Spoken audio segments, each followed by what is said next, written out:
मित्रों, हम इस क्लास में पढ़ेंगे भाजकता के नियम। जो हम किसी भी संख्या को काटने के लिए भाजकता के नियम का हमेशा यूज करते रहे और हमेशा करते रहेंगे, क्योंकि भाजकता के नियम के बिना हम किसी भी संख्या को काट नहीं सकते, क्योंकि काटेंगे तो उसमें समय थोड़ा ज़्यादा लगेगा। इसलिए हमें भाजकता के नियम बहुत ज़रूरी है याद करने। सबसे पहला हमारा नियम है 2 का भाजकता का नियम। देखिए 2 का नियम क्या कहता है, इकाई का अंक, बताओ क्या कौन सा अंक, इकाई का अंक, इकाई का अंक का अंक 0, 2, 4, 6 और 8 हो तो 2 से पूर्ण विभाजित होगा, 2 से पूर्ण विभाजित होगा, विभाजित होगा।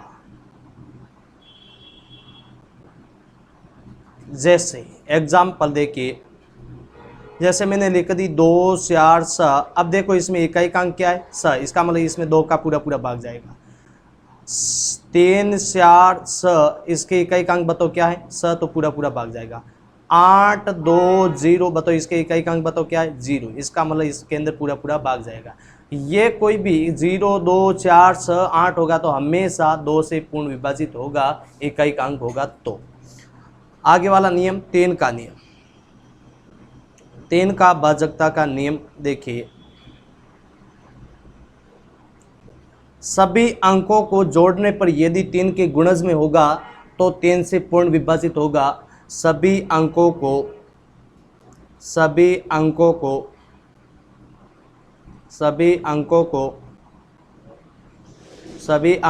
जोड़ने पर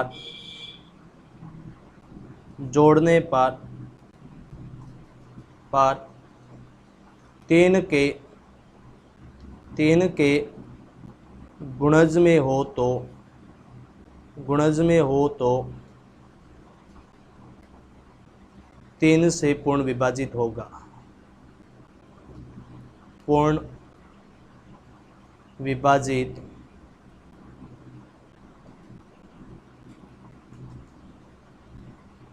होगा। एग्जाम्पल देखिए, जैसे मैंने लिख दिया एग्जाम्पल के तौर पर 309। अब देखिए इस अंकों को जोड़ो, 3 और 6 बताओ कितने होते हैं, 9, 9, 9 कितने होते हैं, 18, मतलब 18 3 के गुणज में आ रहे हैं, तो इसमें पूर्ण विभाजित होगा। जैसे एग्जाम्पल आगे वाला 4, 6, 2, अब 462 है, तो पहले इन अंकों को जोड़ो, 4 अंक 6 कितने हो जाएंगे, 4 अंक 10, 10 अंक 2 कितने हो जाएंगे, 12, इसका मतलब ये 3 के गुणज में आ रहा है, इसका मतलब ये भी 3 से पूर्ण विभाजित होगा। नेक्स्ट हमारा नियम है 4 का, 4 का नियम भाजकता का देखिए, 4 का नियम कहता है पीछे वाले 2 अंकों में, पीछे वाले 2 अंकों में 4 का पूरा भाग जाता है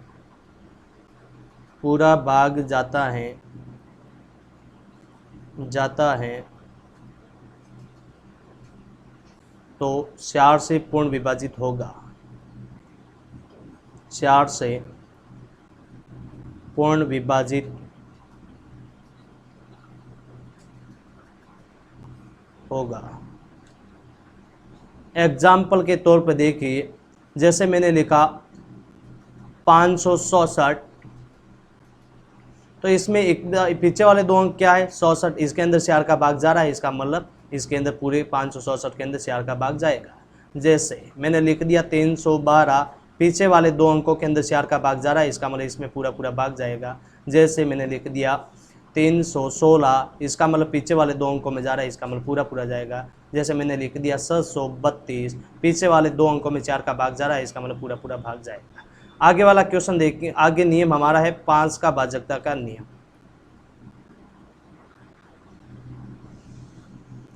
5 का भाजकता का नियम कहता है इकाई का अंक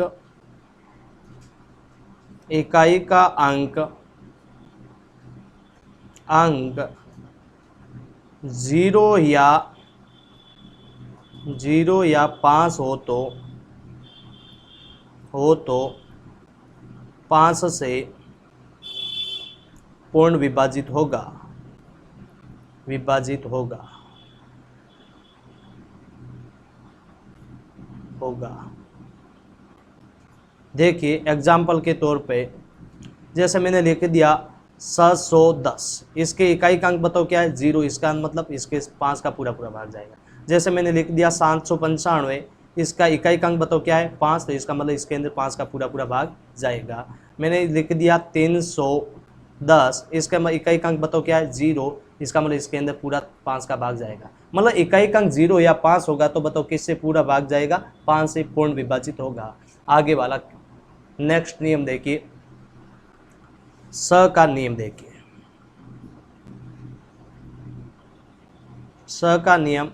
अब देखिए स का नियम क्या कहता है, जिसमें 2 और 3 का पूरा भाग जाएगा उसमें स का भी पूरा पूरा भाग जाएगा। बताओ किसका, 2 और 3 का। जैसे 2 का किस में जाता है, जिसके इकाई का अंक 0, 2, 4, 6, 8 होगा तो उसमें 2 का पूरा पूरा भाग जाता है। और 3 का किस में जाता है, सभी अंकों को जोड़ने पर 3 के गुणज में होगा तो 3 का पूरा पूरा भाग जाएगा। तो जिसमें 2 और 3 दोनों का भाग जाएगा, बताओ उसमें किसका पूरा पूरा भाग जाएगा, स का। तो हम लिख देते हैं 2 और 3 का भाग जाएगा, भाग जाए तो स से पूर्ण विभाजित होगा, तो स से पूर्ण विभाजित होगा, विभाजित होगा। अब देखिए हम एग्जाम्पल के तौर पे लिख देते हैं। एग्जाम्पल मैंने जैसे लिख दिया 400, ये लिख दिया सन, ये लिख देता हूँ मैं आगे, इसके अंदर लिख देता हूँ 4। अब देखिए सन 2 बताओ कितने होते हैं 8, 8 और 4 कितने होते हैं 12, मतलब 3 के गुणज में आ रहा है। अब देखो इकाई का अंक बताओ क्या होता है 4, इसके इकाई का अंक 4 है तो इस इकाई का अंक यदि 4 है तो बताओ किससे पूर्ण विभाजित होगा, 2 से। इसका मतलब इसमें स का पूरा पूरा भाग जाएगा। आगे देखिए एक एग्जाम्पल और लिख देता हूँ, ये लिख दिया। अब देखिए हम इसको जोड़ेंगे, पहले 2 का नियम बताओ किसके, 2 का भाग किस में जाएगा, 2 का भाग जिसके इकाई का अंक 2, 0, 2, 4, 6, 8 होगा उसमें जाएगा, तो इसके इकाई का अंक 2 है और सभी अंकों को जोड़ने पर 3 के पाड़े में होगा तो 3 का भाग जाएगा। तो हम पहले 2 का तो भाग इकाई का अंक 2 है तो जाएगा पूरा, हम 3 का जारक नहीं जा, 8 और 2 10, 10 और 2 12, बताओ किसका, 3 का भी जाएगा, 3 के गुणज में आ रहा है। आगे में हम एक और एग्जाम्पल लिख देते हैं, जैसे हमने ये एग्जाम्पल के तौर पे लिख दिया। तो अब पहले इकाई का अंक बताओ तो क्या है 2, तो हम पहले इकाई का अंक 2 होगा तो 2 से तो पूर्ण विभाजित होगा। 3 का जारक नहीं रहा, सन से बताओ कितना होता है 12, 12 4 बताओ कितना होता है 16, 16 2 कितना होता है 18, इसका मतलब इसमें भी 3 का जारा है, इसका मतलब 2 3। ये एग्जाम्पल है। आगे वाला नियम देखिए, वैसे 7 का नियम तो कहीं काम नहीं आता है, लेकिन फिर भी हम लिख देते हैं 7 का नियम, क्योंकि 7 का हम नियम लगाएंगे उससे पहले तो हम भाग ही दे देते हैं क्योंकि थोड़ा नियम कठिन है। देखिए इसका 7 का नियम है, इकाई के अंक को दुगना करके, इकाई के अंक को दुगना करके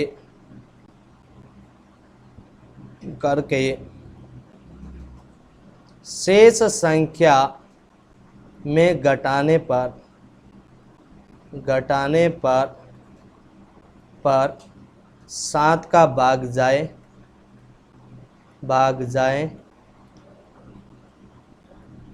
तो 7 से पूर्ण विभाजित होगा, 7 से पूर्ण विभाजित होगा। ठीक है, देखिए हम एग्जाम्पल के तौर पे एक लिख देते हैं, यहाँ लिख देते हैं जैसे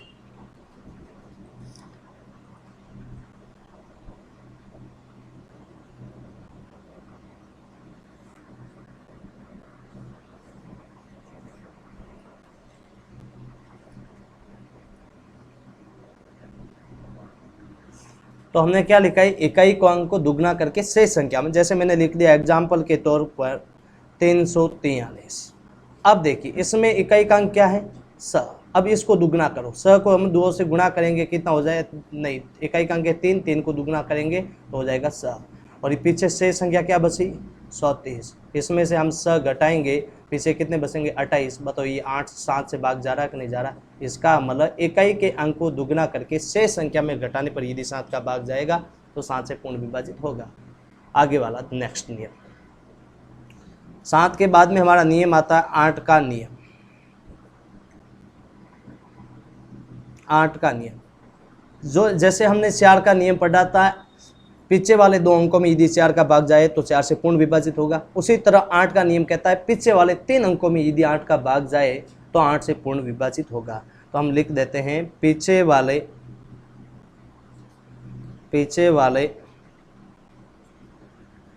3 अंकों में 8 का भाग जाए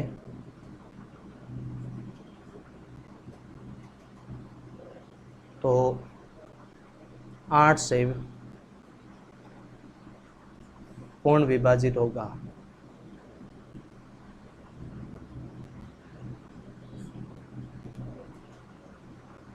जैसे मैंने एग्जाम्पल के तौर पे लिख देता हूं, ये लिखा 2832। अब इसके पीछे वाले 3 अंक लो। अब देखो इस पीछे वाले 3 अंकों में जा रहा है 8 का भाग, इसका मतलब ये 8 से पूर्ण विभाजित होगा। जैसे मैंने लिख दिया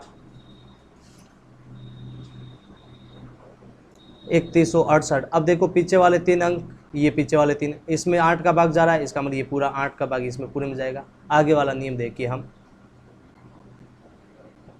आगे वाला नियम है 9 का नियम। जैसे हमने 3 का नियम पढ़ा था उसी तरह 9 का भी नियम है। 3 का नियम कहता था सभी अंकों को जोड़ने पर 3 के गुणज में हो, लेकिन 9 का नियम कह रहा सभी अंकों को जोड़ने पर 9 के गुणज में हो। तो हम लिख देते हैं सभी अंकों को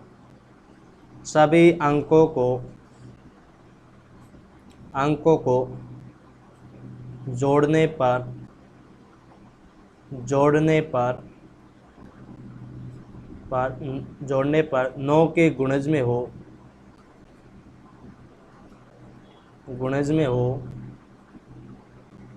तो 9 से पूर्ण विभाजित होगा।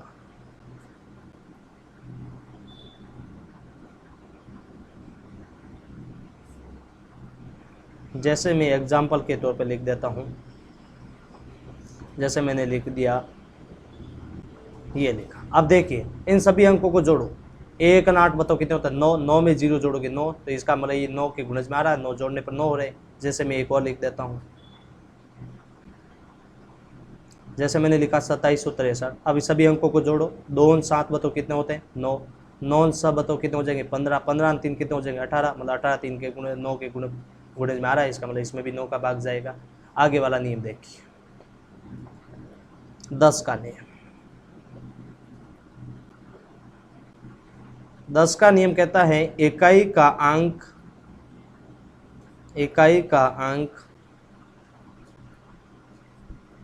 0 हो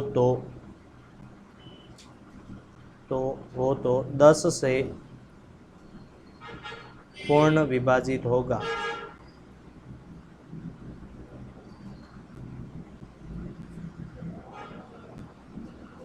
जैसे मैं एग्जाम्पल के तौर पे लिख देता हूँ, जैसे मैंने लिख दिया 510, पीछे इकाई का अंक 0 है। जैसे मैंने लिख दिया 770, तो इसके इकाई का अंक बताओ क्या है 0। और जैसे मैंने लिख दिया 810, इसके इकाई का अंक क्या है 0। मतलब जिसके इकाई का अंक 0 होगा उसमें 10 का पूरा भाग जाएगा। नेक्स्ट, जैसे नेक्स्ट हमारा एक नियम बचता है 11 का नियम। 11 का नियम कहता है एकांतर अंकों का अंतर 0 या 11 के गुणज में हो तो 11 से पूर्ण विभाजित होगा। बताओ एकांतर अंकों का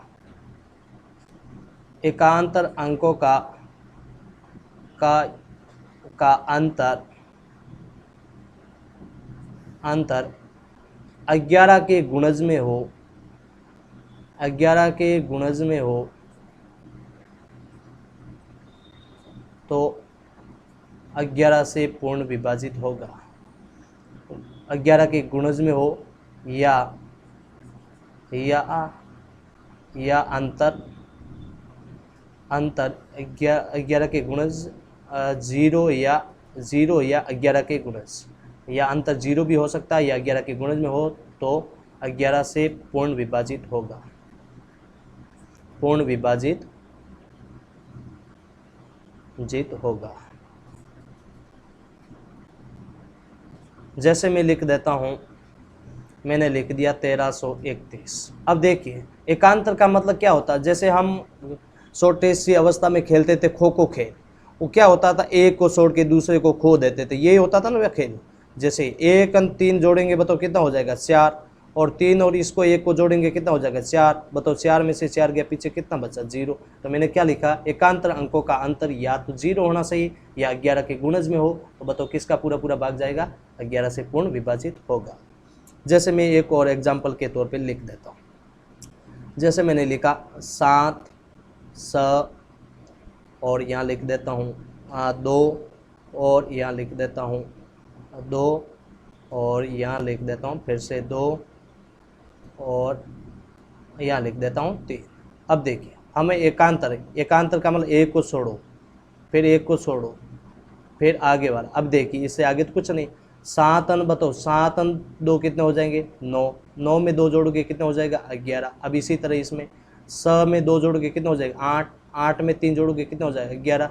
मतलब एकांतर अंकों का अंतर बताओ कितना हो गया 0। इसका मतलब इसमें 11 का पूरा पूरा भाग जाएगा, इसमें भी 11 का पूरा पूरा भाग जाएगा। Thank you. आज की क्लास को यही हम समाप्त करते हैं, नेक्स्ट क्लास कल।